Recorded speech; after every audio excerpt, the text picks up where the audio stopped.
Mall of America. For more than 30 years, it has been a retail leader and an international destination, and it remains the largest mall in the U.S. Not to mention, it welcomes millions of guests from around the world. It's huge, but it's also so much more. In this podcast, you're going to hear the real stories of how it started and why it continues to thrive. You'll hear about challenges we faced along the way and what you can learn from them. We will feature guests and experts from all walks of life and business, and along the way, you'll laugh, learn, and maybe even change the way you look at things. So if you're a fan of the mall, a brand new visitor, an entrepreneur, or a dreamer, prepare to dive deep into so much more. This podcast is presented by the Bloomington Convention and Visitors Bureau. Hi, Mall of America fans. I am Jill Renslow, your host for today's podcast, joined by Sarah Johnson, my colleague, who works with a ton of our tenants here at Mall of America and is also a huge fan of our guest today, who is Larissa Loden. So she's not only a Minnesota girl, which we love, but she is also a jewelry designer and recently opened a beautiful store here at Mall of America. So we're going to talk all things jewelry and learn about Larissa's story. So welcome, ladies, and so excited for this conversation. So we're going to kick it off to you right away, Larissa, and tell us your story. How did you get started in the jewelry business? So it's actually really funny because I originally am from upstate New York, and kind of what really started it was my high school graduation teacher. She put a beaded necklace for me on my graduation chair. And a little bit I was like, why are you holding out on me? Like, we've done printmaking, we have done painting, like jewelry. Like, I just thought jewelry came from Claire's at that point in time. You know, it wasn't until I was 18 that I was like, oh, okay, got it. But also that year I met a boy from Minnesota. Like, I always like to joke, this is how Minnesota recruits everybody. Is like, you're either like here and you're like, oh, I like it here. Or you're like, okay, must follow said person. So I literally came here, and then like, what do you do when you visit Minnesota? You check off the Mall of America. So within, we hope everybody does. Yeah, I mean, it's in the top 10. And it was just so funny. It was like, I came here, and then they were like, oh, there's a bead store here. It was called Beaded, and they were like, we're hiring, and I was like, oh, I'm artsy. Like, I can do this. And I had started making jewelry up until that point, and like, I pretty much got hired on the spot, which was amazing. And they allowed you to sell consignment there. So like, whatever you made, you could kind of sell. And I was like, oh, well, I'm a broke 18-year-old. If you're telling me I can make extra money, I'm going to make extra money. So I just started doing that. And then I grew up in a family business. So entrepreneurship, I think, is just in my DNA. I tried to fight it. I was an art teacher for 8 years. But I mean, kind of like from that point at Beat It onward, like I was making and selling jewelry on the side. So like when I was an art teacher in the summers, I'd be doing the art fairs. And then it came to a point where I was teaching for 8 years and had 2 employees, and like I was teaching, had 2 employees, and like finally like a little side gig while you're teaching. Huge, yeah. And like we had just signed like an account with the Smithsonian, and then a brand that was really popular back then, ModCloth, had placed a huge order from us, and then it was like someone was like, so what do you like? You gotta pick something. And then I was like, okay, we're doing this. And then, yeah. And it's just kind of like went in on it full time about now 9 years ago. And it's just like grown nonstop since then. So you can say it all started here. It really did. At the Beaded store. It was funny coming here because very much so like Julie, who I was like coordinating with it and everything like that, she's like, you can park here. I was like, no, I'm like DNA'd, like 3rd floor, west side. Like that is where I go. Like I'm just like, that is my conditioning. So yeah.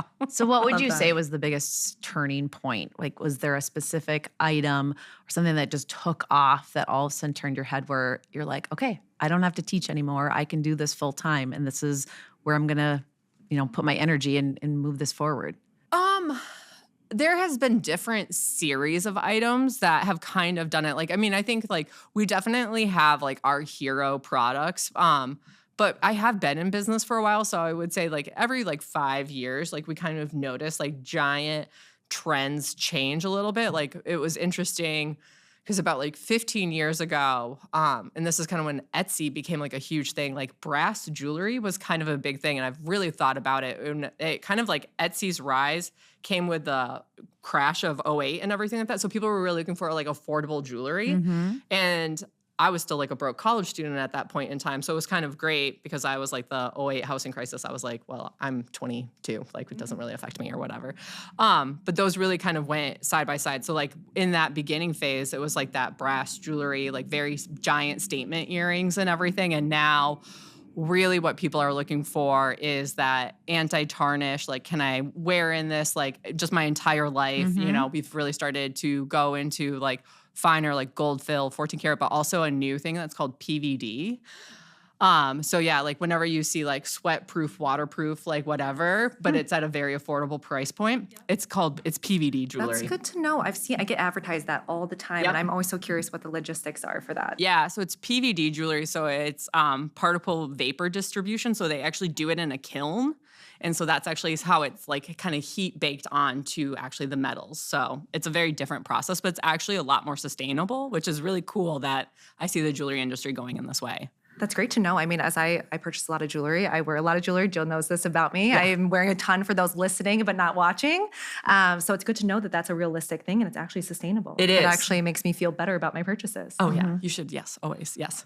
Well, sustainability is a big piece as far as for you. So talk about that, because you have a whole feature on your website where you talk about sustainability. And I think for today's consumer, it's more important than ever that they connect with brands that relate to things that are important to them. So talk about that angle for you. Yeah. So sustainability is definitely something that we're really like always kind of considering and understanding in the jewelry space. And the jewelry space is, I'm not going to lie, it's not really like been the most sustainable industry. Like, hard truths are like a lot of it's mined from the earth, and so really kind of looking at like certain things and how can we change it. So PVD is one of those options that I'm really excited about. The other is really going for that like gold fill or sterling silver, because you can recycle that metal. So like a lot of our rings are actually made out of recycled metals. So they'll just actually take stuff like mom's old silver set or whatever, but they actually just like melt it down and then they reuse it so they don't have to remelt it down. And then all of our packaging, like all of our bags are now eco bags that are biodegradable. And so we've just been trying to make different milestones and continue. And I'm really curious to see like where we and the industry ends up in the future and everything. So yeah.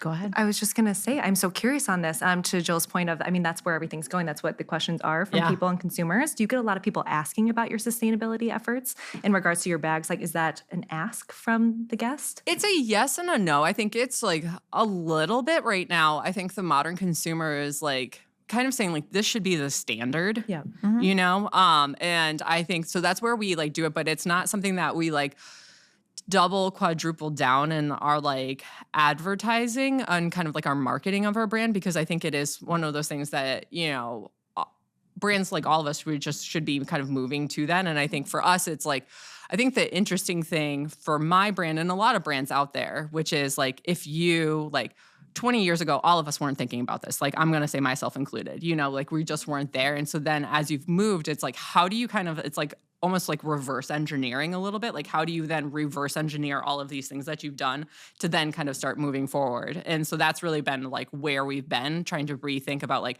how do we make our products and then just move the needle in the correct way. Like, I think it's always like, you kind of like, for me, understandably, like I felt like I was like, oh my God, I have to like fix the earth when like, it's kind of like whenever anybody says something, you're like, oh my God. And then I was like, you just have to do it and move like at the correct pace for you while maintaining things, because it's just one of those things where it is so important, but it's like, you have to kind of move it in a way where you're making the right choices and it kind of keeps the ecosystem going. So it's kind of like a both end. I always like kind of like to think of it as like a Venn diagram. I'm a very visual person, no surprise. Well, you've changed a lot already with your brand in just a handful of years, and you started online. Yeah. Now you have your second brick and mortar store here at Mall of America. So I would love for you to talk about what that transition was like, going from online to then understanding the value of being in brick and mortar, having your first location, and then selecting Mall of America for your second. Yeah. So like I said, like I grew up in a small family business.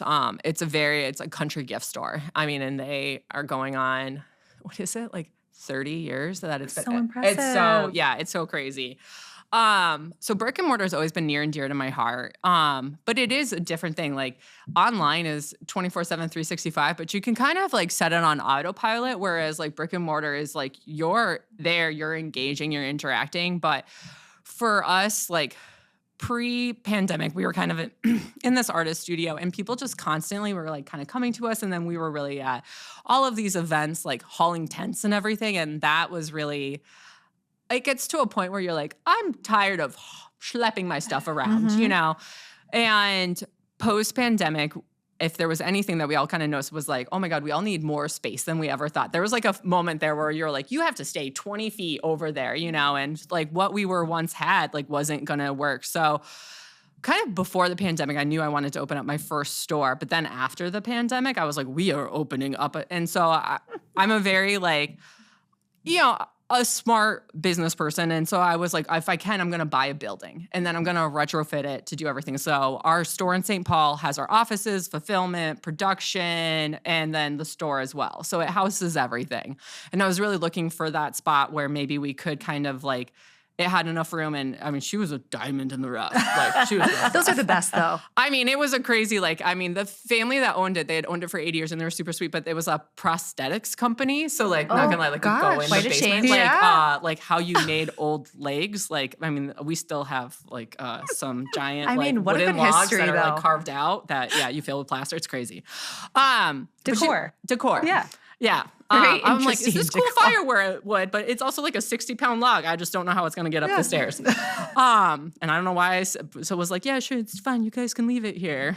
But that was kind of like the first one. And then I've honestly like loved owning a store. And I think it's really that community aspect of it. You know, there's something about it. And I think from the pandemic, like it was so interesting. Like all the statistics were like, online is the way and everything. And like consumers, like, wow, we're social animals. Like we want to be with people. And so I think it's been really cool. And like that store is such a community store and I love it.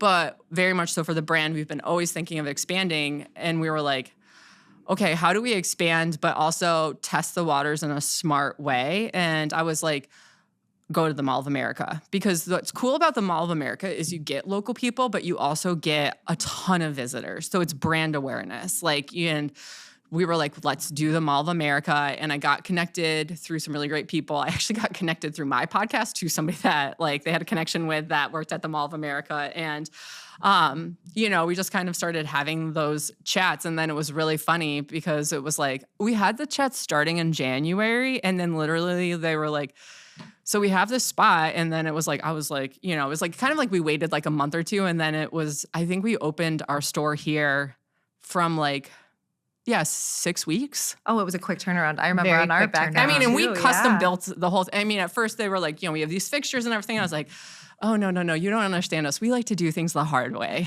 Well, you have a beautiful store here at the lovely. mall. And Yeah. it comes full circle. You started here and you're back and we love having you here. So tell our listeners and viewers where they can find you at the mall and give them a little visualization of what they can experience when they walk into your space. Yeah, so our store is located right here at the Mall of America on the west side on the second floor.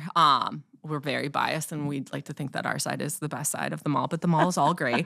But it's just like, it's fun. It's like, I almost kind of think of it, if I said the word like a content museum, like the Color Factory or something like that, you just like will walk into, it's extremely bright colors, really fun shapes. Like you just like, I'm sorry, you cannot walk into my store and be sad. You can't also miss it. Yeah, and you I can can- attest walking by, it's beautiful. Sarah as a and I consumer. were one of the first, as soon as we heard you were going to be opening. So You ran. Sarah, talk a little bit about our experience walking in. Oh And my we actually gosh. ran into Larissa when we were walking towards the Yes. store. So that was really fun. And we know that you were already busy that day and we're like, okay, she's already like moved past us, but we'll see her again. But no, walking to the store was phenomenal. You can't miss it like we were talking about. I mean, it's so bright and colorful. And I want to say it's like, is it a peachy orange? Yeah. From afar. So you see it immediately as you're even like getting closer. But then you walk in and there's so many different elements to look at. And I'm a jewelry person, so my eyes were darting everywhere. I couldn't keep her with me. Yeah, it was I just was like, like, Sarah, come back. Yeah. But I loved all the different elements, and I made a note on it that you call them your Foodie Cutie collection. Yes. Loved them. So it's like the corn or the Yeah. earrings from the clips and the butter. I mean, it's such a fun collection. Is that one of the top sellers? I have to ask too. It is. It is for this year. We kind of like just added onto it, and then we're actually adding on to that collection again. We're kind of doing like Oh, a I state can't fair wait. surprise. So Perfect timing. if you that. wanted a hat that says cheese curds on it, guess Oh, say what? less, This can I be- do. Yes, this can be Come yours. visit So, your yeah. store before you go to the state fair this year. I like like that. I mean, that's kind of, like exactly, like get all of your accessories because, like we're not at the state fair. So like get all of your goodies here. Absolutely. So yeah. Also, there's air conditioning at the mall. So yeah. Good double dip. Yes. Yeah. But you really do. You have all the different elements. And I love that you also have cards that are fun and playful. Yeah. And then you have obviously your perm bracelet station, which is really fun and it feels interactive and interesting to like walk through it. I mean, I could have spent hours. I know we were in and out, but I was like, I'm coming back. Yeah. Immediately. And I've been to your St. Paul store too as well. And I've been following along for a while. Big fangirl. But I mean, we were, and I have to attest, you guys flipped pretty quick, but on the back end in the office, the excitement was beyond. Everyone was like, oh my gosh, they're coming. We're ready. Yeah. And I have to say, too, some of our friends in other stores, so I made a note, Hunter from Aritzia, he has been in. Have you seen him tagging you? Love Hunter. He is the Hunter. sweetest. Yeah. But he has probably 7 perm bracelets at this point, and I love that every week I feel like he's posting about you guys. So I'm seeing it through all the Hunter avenues. kind of inspired, like, so our permanent jewelry is like a main capsule of our Mall of America store, like, you know, the little like we're expanding and everything. But Hunter was part of the reason that I was like, we're going to be getting some more thicker chain options because of Hunter. His jewelry, him and I talked jewelry, and his is phenomenal. He is, for those listening, I mean, his gold jewelry is amazing from his earrings to his necklaces to his bracelets. I mean, he's got it all. So as he was posting about it, I was like, I'm coming, I'm following. I want your bracelets too. Yeah. So amazing. No, and that's a huge differentiating factor for you is the permanent jewelry. And it's a huge trend. And we've gotten asked by so many consumers, where do we find permanent jewelry at the mall? And now we have your store to direct them to. Yeah. And so it's great. And we appreciate the fact that being the owner, the creator, the visionary, you're able to take this input and create designs and get them right into your store. So it's really rewarding for us to be able to see that and to work with a retailer that can see that opportunity. So we thank you for that and congratulations on all your success. I would love to shift a little bit towards you as an entrepreneur, as a leader. You recently had a post on LinkedIn that you talked about going from a doer to a manager to a leader. And you recently promoted your COO, your second hand, your right hand. Yeah. And that was a huge change for you. And it's been a huge transition as you've grown up into these roles that and the hats that you've had to wear. So talk about that and the role that and the hat that you wear right now and how you're feeling and just that transition as an entrepreneur. Yeah, it's a really great post, which is kind of like the phases of entrepreneurship that really inspired it. And I very much so see it where it is like phase 1, if you can figure it out, is like you're the doer of all things, you know, and you're starting to find traction and everything. And then phase 2 is that you start to hopefully give off the things that you're not good at. That's like a thing I've seen so many entrepreneurs struggle with is like I have to keep it all. I have to hold it all. Like nobody can do it as good as me. And I'm like, let me tell you, people can do spreadsheets a lot better than me. This is a hard fact. Recognize your strengths and your weaknesses. Recognize your strengths and your weaknesses, but it's getting the team right, which is really, it's tricky and it's hard, but getting the right. So like I've done a ton of professional development. Like my company, we run on EOS, which is called the Entrepreneur Operating System. That's how we run our entire company. So really investing in myself, but really investing in the team and the functions and getting the right talent to really do it. And part of me also was like really getting onto a spot. So the next phase was really kind of trying to remove myself from being everybody's manager and everything. And it's helped me really find way more opportunities and then also be very like kind of analytical and being able to assess situations a lot better. The other part of it that is part of the reason is I have a lot of passions, like I'm a multifaceted, passionate human. So like it's allowed me then to like dive into like I have my own podcast where it's called The World's Okayest Entrepreneur, where we just interview other entrepreneurs. And then I've also in the process of getting coach certified. So I've been able, I actually have like coaching clients and really helping them. And that's been equally rewarding for me personally, but I also see it really help me. Like, it's so funny when I'm like coaching other clients, I'm like kind of coaching myself. And I was like, oh, that's interesting. And I'm going to do that with that and everything like that. But it's so important as an entrepreneur, I think, to invest in those systems and then really getting the right people. It's like hard work. It's the whole thing. It's saying of like, choose your hard.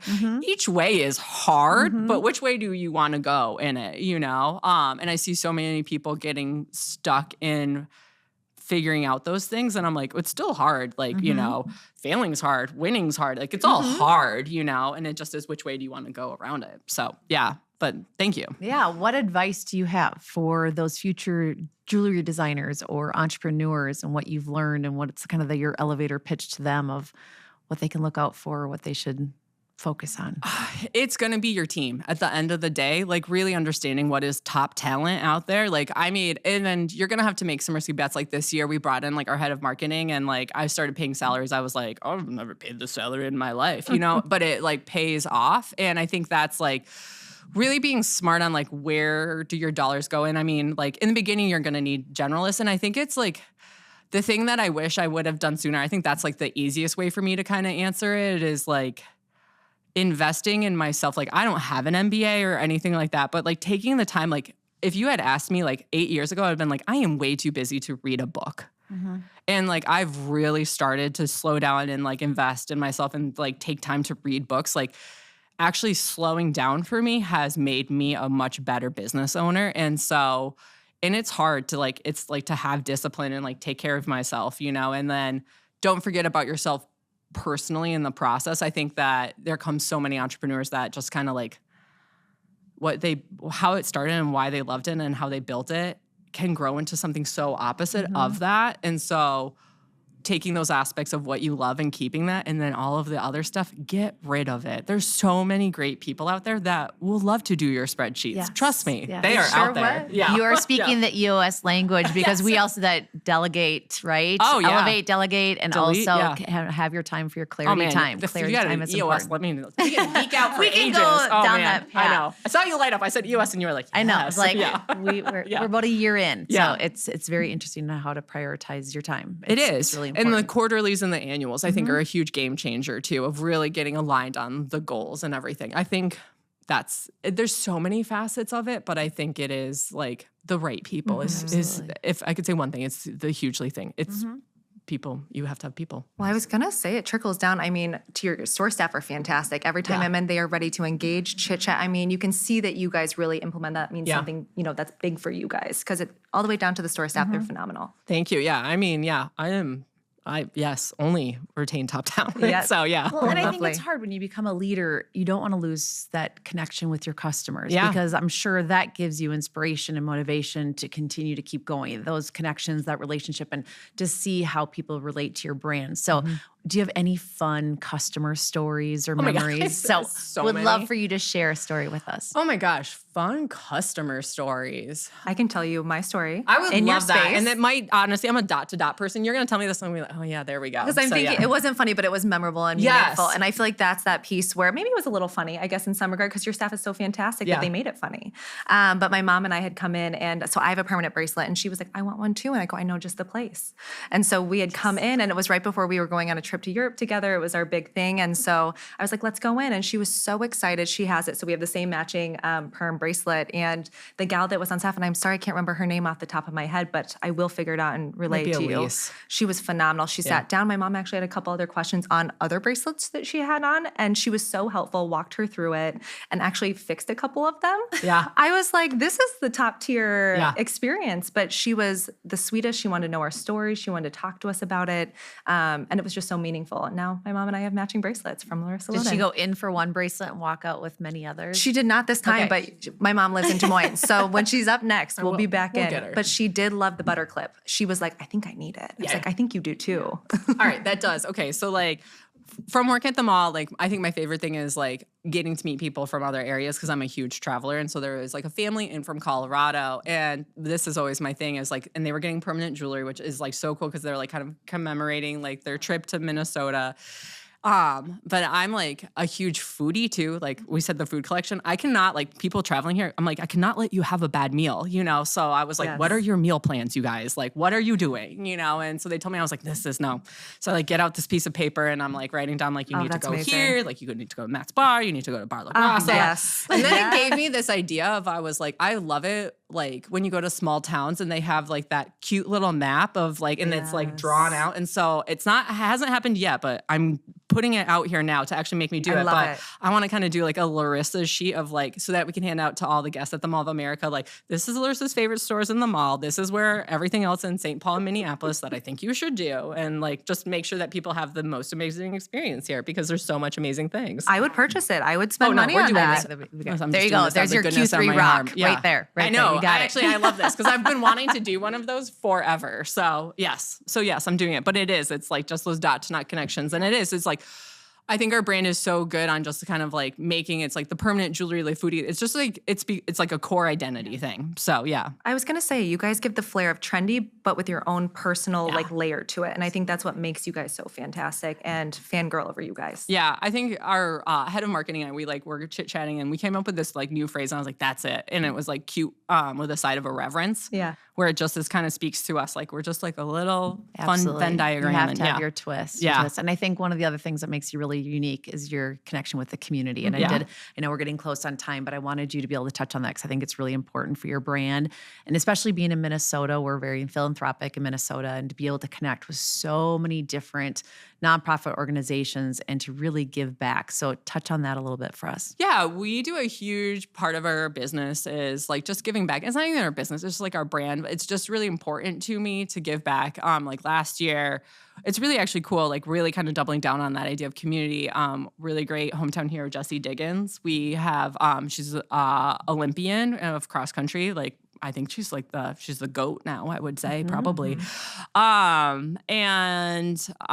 So like last year, her big one is Protect Our Winters. And I believe from our collaboration of that one, like in just the past year, we've been able to donate like $30,000. So Fantastic. Amazing. yeah. And so that's really huge. And I think what I'm really trying to do now is also like, obviously we always like to say like put our dollars where our mouth is, but I'm trying to do way more like volunteering. So like we've started doing like Ronald McDonald House is really personal to me. And so we've volunteered there last year. And then this year we're going to volunteer again, but then also do parts of the walks and everything. But it's also just like, I think connecting with the community and bringing space. Like we host workshops and we're always trying to kind of figure out how to like, Minnesota is this really great like place where I think there's so many people, but it is like a little bit like if you grew up here, you kind of have your community in your knit. So I always like to like always start my workshops with like, I'm like, well, if you're here, it's like, we're like Olive Garden. We're like, well, if you're here, you're family. Like all of you, like, honestly, like we're the filter. Like you all should be friends, honestly. So at the end, so we kind of like to do like, I like to do like a little social mixer quickly with them and everything. So yeah. Thank you for sharing and thank you for what you do in the community No, and of for course. bringing amazing designs to all of us and for being part of our Mall of America community. We love having you here. So thank you for joining, Larissa. Thank you, Sarah. And thank you for tuning in to this week's episode of So Much More. Be sure to check out Larissa Loden on West Level 2 here at Mall of America. Get your gear ready for the State Fair. It sounds like we've got a great lineup of jewelry for you all to check out. So have a great day. Thanks for joining us. Thank you for tuning in to today's episode of So Much More. If you want to hear more, be sure to subscribe to our podcast wherever you find your favorites, including Spotify, Apple, or Google Podcasts. And you can also watch a video cast on YouTube. Go to podcast.mallofamerica.com to leave a review, ask a question, or give us an idea for the show. Until next time, thanks for listening. So Much More is presented by the Bloomington Convention and Visitors Bureau, the official destination marketing organization for the city of Bloomington, Minnesota. Before your next trip to Mall of America, visit bloomingtonmn.org for answers to all your travel questions, deals and packages for hotel stays, and so much more.